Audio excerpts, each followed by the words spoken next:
Hello friends, मेरा नाम साजन है। स्वागत है आपका। फ्रेंड्स, आज हम लोग आप लोगों के लिए 12th का एक चैप्टर या बोल सकते हैं 12th का एक पार्ट कॉन्स्टिट्यूशन का पार्ट हम यहाँ पर आप लोगों के समझ में लाए।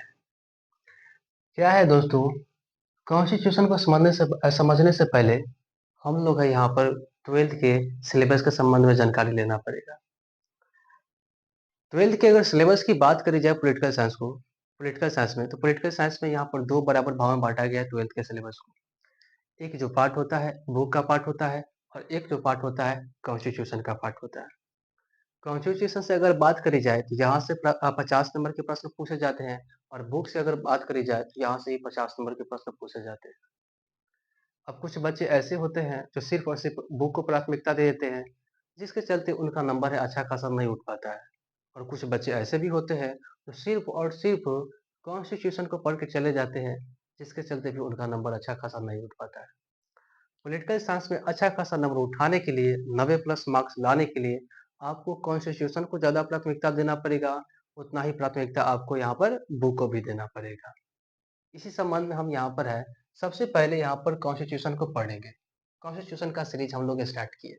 कॉन्स्टिट्यूशन को पढ़ने के पश्चात हम लोग बुक वाले सीरीज को स्टार्ट करेंगे। आप लोग को है अच्छा से अच्छा नंबर उठाने के लिए पॉलिटिकल साइंस में कॉन्स्टिट्यूशन को ज़्यादा प्राथमिकता देना पड़ेगा। उसके बाद बुक को है इसके बाद प्राथमिकता देना पड़ेगा। क्योंकि अगर देखिए यहाँ पर 100 नंबर का यहाँ पर ऑब्जेक्टिव होता है। 100 नंबर में अगर आप देख ले होइएगा यहाँ पर प्रीवियस ईयर का क्वेश्चन, तो उसमें 50 से 60 प्रश्न जो होगा ना, कॉन्स्टिट्यूशन के पार्ट से वाला होगा। ठीक है, कॉन्स्टिट्यूशन का पार्ट वाला होगा। सबसे ज़्यादा इसको प्राथमिकता देना, उसके बाद बुक को प्राथमिकता देना है। अब क्या है कि आप लोगों को कॉन्स्टिट्यूशन में लगभग लगभग 25 से 30 चैप्टर पढ़ना है। अगर 25 से 30 चैप्टर अगर पढ़ लेते हैं तो आपका कॉन्स्टिट्यूशन पूरा हो जाता है। इसी संबंध में सबसे पहला जो चैप्टर है यहाँ पर कॉन्स्टिट्यूशन का, वो है संविधान सभा। आज हम लोग देखने वाले हैं कि संविधान सभा से क्या-क्या प्रश्न पूछता है। सभी क्वेश्चन को हम डील कर लेंगे, सभी क्वेश्चन को डील कर लेंगे। तो चलिए देखते हैं यहाँ पर संविधान सभा से कैसे प्रश्न बनाए जाते हैं, कौन-कौन सा प्रश्न होता है, इसको हम समझने का प्रयास करेंगे आज। पढ़ते हैं।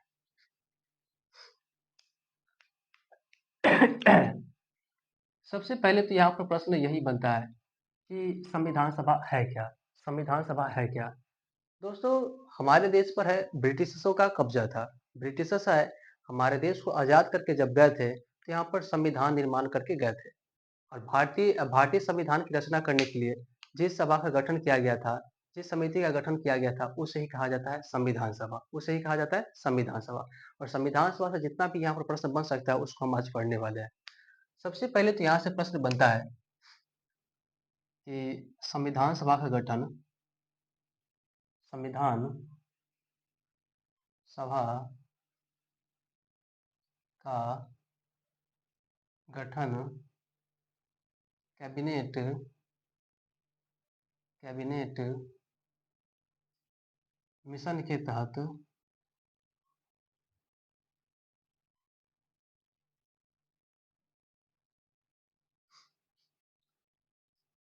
जुलाई 1946 को किया गया था। दोस्तों, भारत के संविधान की रचना करने के लिए संविधान सभा का गठन किया गया था। और संविधान सभा का गठन किया गया था कैबिनेट मिशन के तहत किया गया था। जुलाई 1946 को किया गया था, और इसका मुख्य मकसद था भारतीय संविधान की रचना करना। ठीक है। अब क्या है, संविधान सभा का गठन हो जाता है। अब इसमें टोटल अब मेंबर्स है मनोनीत किए जाते हैं।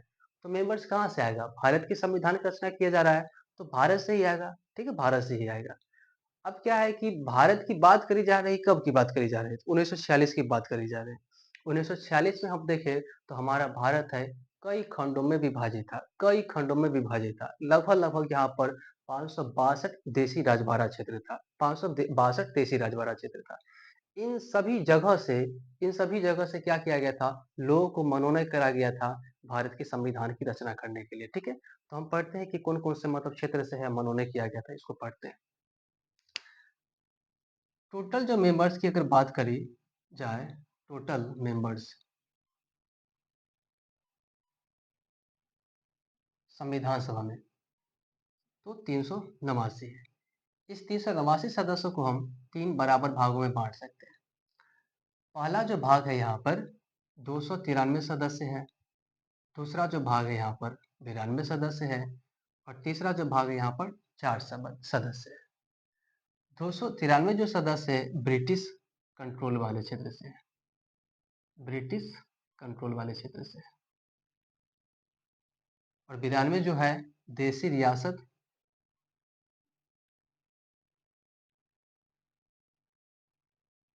वाले क्षेत्र से हैं और 4 है चीफ कमिश्नरी क्षेत्र से, चीफ कमिश्नरी क्षेत्र से। दोस्तों भारतीय संविधान की रचना करने के लिए टोटल मेंबर्स कितना नियुक्त किया गया है? 389 है। कितना है? 389 है। 389 सदस्यों को हम 3 बराबर भागों में बांटते हैं। 293, 92 उसके बाद 4। 293 जो सदस्य है ब्रिटिश कंट्रोल वाले क्षेत्र से है और 92 जो है देसी कंट्रोल वाले क्षेत्र से है और 4 है चीफ कमिश्नरी वाले क्षेत्र से है। दोस्तों यहाँ पर हम एक शब्द का प्रयोग कर रहे हैं, कंट्रोल वाला क्षेत्र, कंट्रोल वाला क्षेत्र। इसको हम क्यों कर रहे हैं प्रयोग? क्योंकि ये बात चली है 1946 की और 1946 में अगर बात करी जाए तो हमारा भारत है कई खंडों में विभाजित था। लगभग यहाँ पर 562 देशी राजभारा क्षेत्र था, ठीक है, जिसमें से अधिकांश क्षेत्रों पर देखें तो ब्रिटिशर्सों का कंट्रोल था, लेकिन कुछ ऐसे भी क्षेत्र थे जो स्वतंत्र था, ब्रिटिशर्सों के अधीन में नहीं था। लेकिन जब भारत के संविधान की रचना की अगर बात करी जाए तो बहुत सारे सदस्यों को नियुक्त किया जाता है। पूरे जो मतलब क्षेत्र होता है भारत का, संपूर्ण क्षेत्रों से मनोनयन किया जाता है भारत के संविधान की रचना करने के लिए। टोटल है सदस्य है 389 है, ठीक है, मनोनयन किया जाता है संविधान की रचना करने के लिए। जिसमें से ब्रिटिश कंट्रोल वाला जो क्षेत्र होता है वो होता है कहाँ, कितना होता है भाई? 293 होता है और देसी रियासत वाले क्षेत्र से कितना होता है? 92 होता है और चीफ कमिश्नरी वाले क्षेत्र से 4 नियुक्त करे जाते हैं भारत के संविधान की रचना करने के लिए। अब आगे बढ़ते हैं, टोटल मेंबर्स भी हो गया है। अब इसका पहला बैठक बुलाया जाता है संविधान सभा का। प्रथम बैठक संविधान सभा का प्रथम बैठक है 11 दिसंबर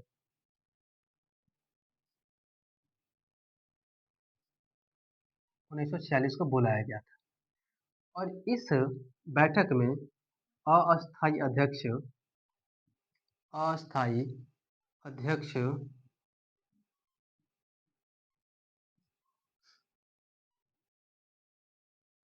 डॉक्टर सच्चिदानंद सिन्हा जी को बनाया गया, सिन्हा जी को बनाया गया। लेकिन क्या है कि यहाँ पर थोड़ा सा एक पेच लग जाता है। पेच क्या लगता है कि संविधान सभा में टोटल सदस्यों की संख्या 389 है। इसमें अधिकांश अगर सदस्य की अगर बात करी जाए तो या तो कांग्रेस का है या तो मुस्लिम लीग का है, या तो कांग्रेस का है या तो मुस्लिम लीग का है। मुस्लिम लीग के जो इसमें सदस्य होते हैं ये इनकार कर देते हैं डॉक्टर सच्चिदानंद सिन्हा को अस्थायी अध्यक्ष मानने से संविधान सभा के, जिसके चलते फिर से ये सभी सदस्य हैं डिसाइड करते हैं कि फिर दोबारा बैठक बुलाया जाए और उसमें अस्थायी अध्यक्ष किसी को चुना जाए, ठीक है, चुना जाए। तो दूसरा यहाँ पर बैठक बुलाया जाता है जस्ट 2 दिनों के पश्चात बुलाया जाता है।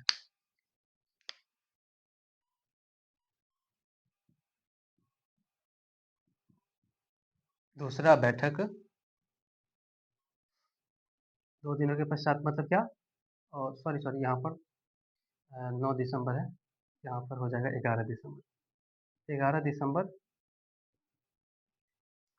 सन 1946। और इसमें है अस्थायी अध्यक्ष चुना गया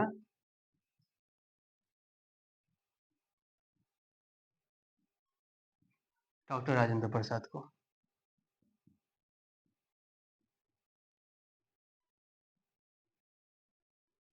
डॉक्टर राजेंद्र प्रसाद जी को इसमें अस्थायी अध्यक्ष चुना गया, ठीक है, यह है। तो यहाँ तक आप लोगों को समझ में आ गया होगा। अब आगे है किस प्रकार से प्रश्न पूछता है इसको हम समझेंगे। अगर आप इसको समझ गए हैं तो वीडियो को है रोक करके इसको आप देख सकते हैं या आप इसका स्क्रीनशॉट ले लें। अब हम आगे बढ़ेंगे, इसको आपको मिटाना पड़ेगा। चलिए मिटाते हैं इसको थोड़ा सा। चलिए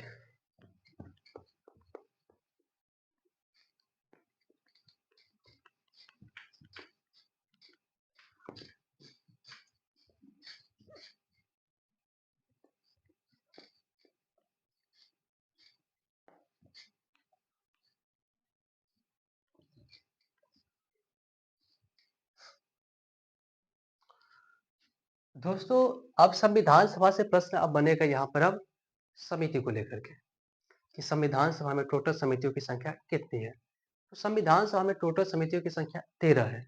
और समिति से प्रश्न आपको पूछेगा इस तरह से कि मतलब उसके अध्यक्ष कौन है? तो 13 समिति के अध्यक्ष को हम याद नहीं कर सकते हैं क्योंकि पूछता भी नहीं है। 12th में है 4-5 यहाँ पर अध्यक्ष को आपको पूछेगा जिसको याद करना पड़ेगा। तो 4-5 को हम याद कर लेंगे तो हमारा काम चल जाएगा, ठीक है? देखते हैं यहाँ पर समिति से किस प्रकार से प्रश्न बनता है उसको भी हम डील कर लेते हैं। सबसे पहले प्रश्न तो यहाँ से यह आएगा कि टोटल टोटल समितियाँ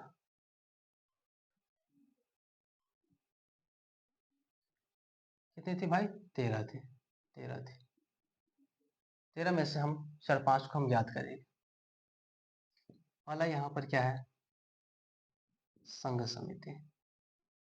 संघ समिति अध्यक्ष। अध्यक्ष को ही पूछता है। दूसरा यहाँ पर है प्रांतीय समिति। समिति अध्यक्ष। तीसरा है संचालन समिति अध्यक्ष। चौथा है प्रारूप समिति अध्यक्ष। और पांचवा है आपका सलाहकार समिति अध्यक्ष।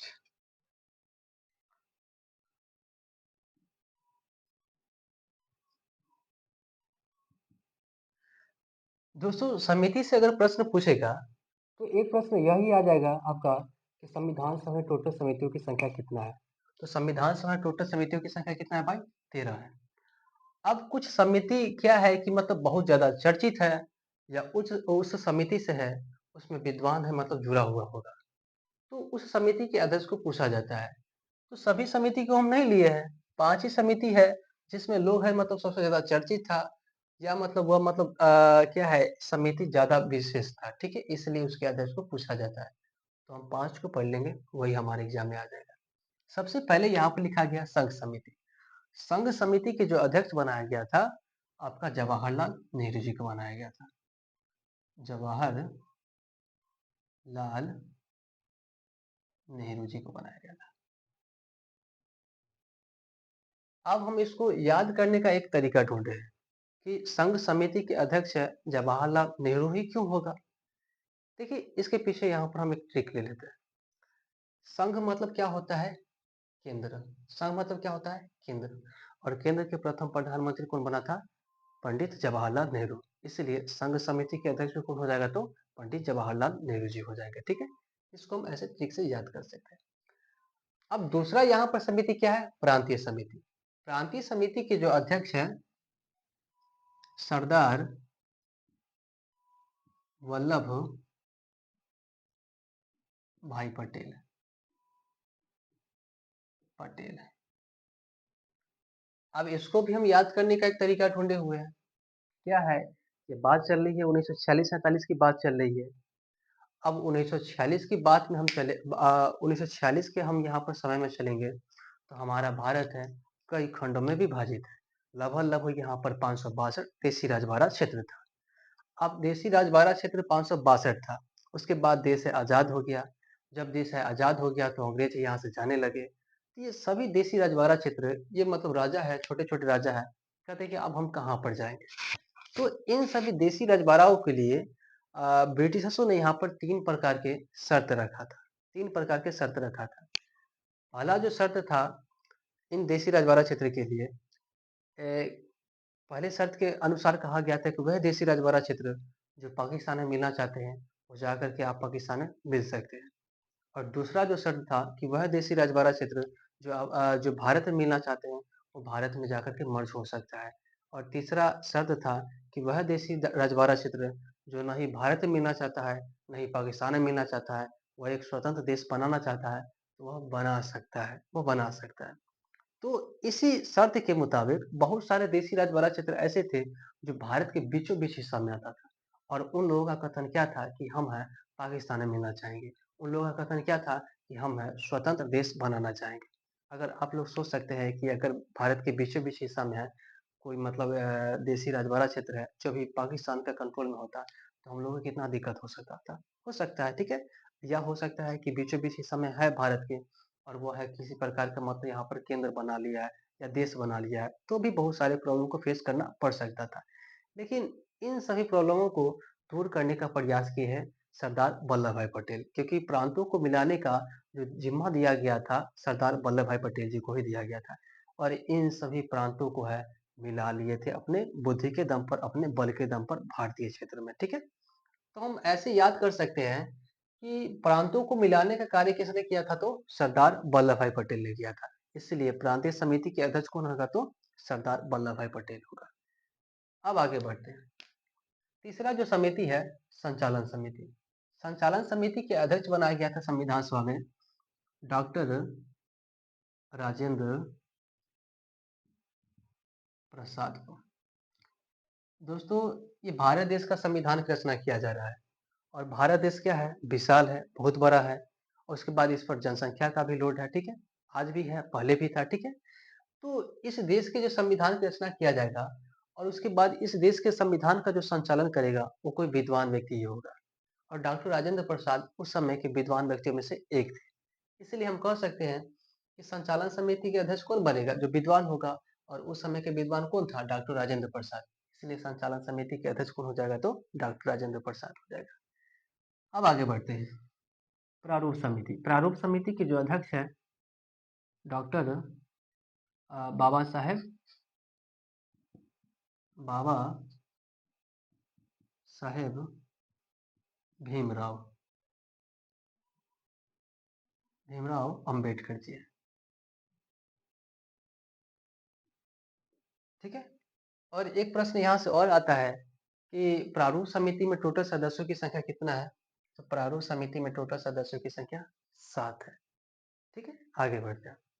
लास्ट यहाँ पर समिति बचता है सलाहकार समिति। सलाहकार समिति के जो अध्यक्ष बनाया गया था बी एन राव को बनाया गया था। किसे बनाया गया था, बी एन राव जी को बनाया गया था। दोस्तों, समिति में आपको यहाँ से इतना ही प्रश्न बनेगा, ठीक है। यहाँ से अगर इसको याद कर लेते हैं तो काम चल जाएगा। टोटल समितियों की संख्या कितना है, 13 है। उसके बाद टोटल यहाँ पर अध्यक्ष हम पढ़े, यहाँ पे कितना, 5 पढ़े। अब हम आगे बढ़ेंगे। आप इसको स्क्रीनशॉट ले सकते हैं या वीडियो को रोक करके इसको लिख सकते हैं। अब इसको हम मिटाएंगे। चलिए हम इसको मिटाते हैं। अब इस चैप्टर से किस प्रकार से आगे प्रश्न पूछेगा उसको हम डील करेंगे। आप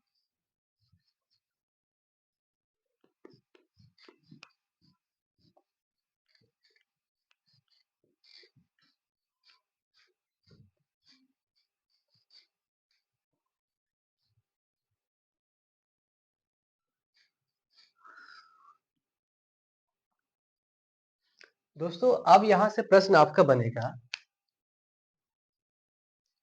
संविधान बनने में लगा समय।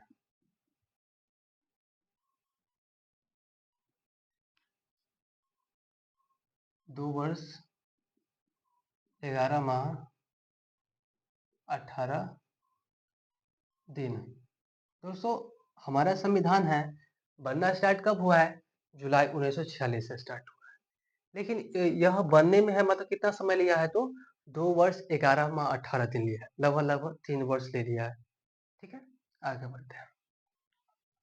अब यहाँ से एक प्रश्न बनेगा,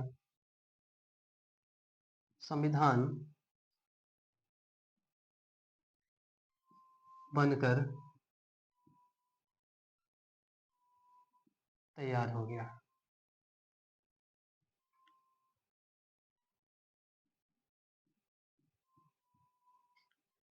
26 नवंबर 1949 को हमारा संविधान बनकर के तैयार हो गया। दोस्तों, संविधान बनकर के तैयार हो गया कब, 26 नवंबर सन 1949 को। इसलिए हम लोग संविधान दिवस मनाते हैं 26 नवंबर को, संविधान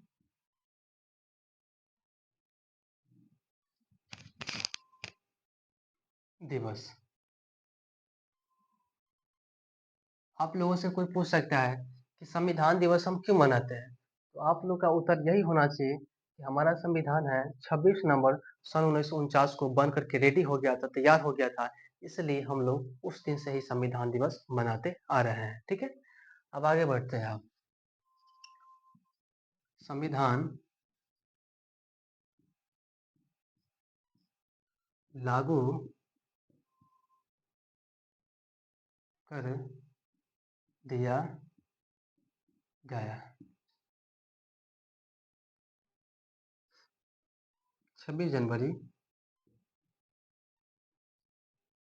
सन 1950 ईस्वी को हमारा संविधान लागू कर दिया गया है। इस दिन से हम लोग क्या हो गए हैं? गणतंत्र हो गए, यानी गणतंत्र दिवस हम लोग 26 जनवरी को ही मनाते हैं। तो आप लोगों से फिर से एक प्रश्न पूछेगा कोई कि हम लोग गणतंत्र दिवस 26 जनवरी को ही क्यों मनाते हैं? तो हमारा उत्तर यही होना चाहिए कि हमारा संविधान है 26 जनवरी सन 1950 को लागू कर दिया गया। उस दिन से हमारा संविधान है लागू कर दिया गया, इसलिए हम लोग गणतंत्र दिवस है मनाते हम आ रहे हैं। ठीक है? अब आगे बढ़ते हैं कि संविधान सभा से और किस प्रकार से प्रश्न बनता है। एक यहाँ से और प्रश्न बनता है, संविधान बनकर तैयार हुआ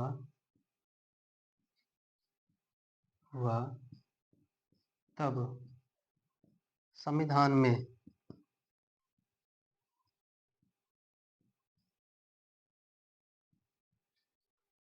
395 अनुच्छेद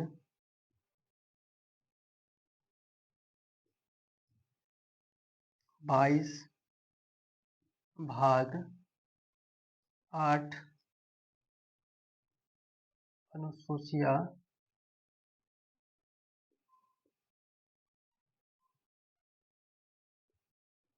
थे। दोस्तों, जब हमारा संविधान है बन करके रेडी हुआ था, तो उस समय संविधान में टोटल अगर अनुच्छेदों की बात करी जाए तो 395 था। टोटल अगर भागों की बात करी जाए तो 22 था। टोटल अनुसूचियों की बात करी जाए तो 8 था। लेकिन ये बात करी जा रही है, कब की बात करी जा रही है? ये 1949-50 की बात करी जा रही है। लेकिन अभी का घड़ी है समान नहीं है।